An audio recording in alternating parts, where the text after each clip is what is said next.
Are the live captions getting in your way or distracting you? Turning them off is simple and quick. Hi, I'm Siyok from Online Help Guide, and in this video I will show you how to turn off live captions on your iPhone. So let's get started. First, open the Settings app.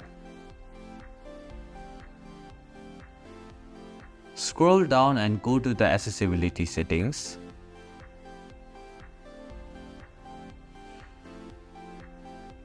Here, find the live captions option and tap on it.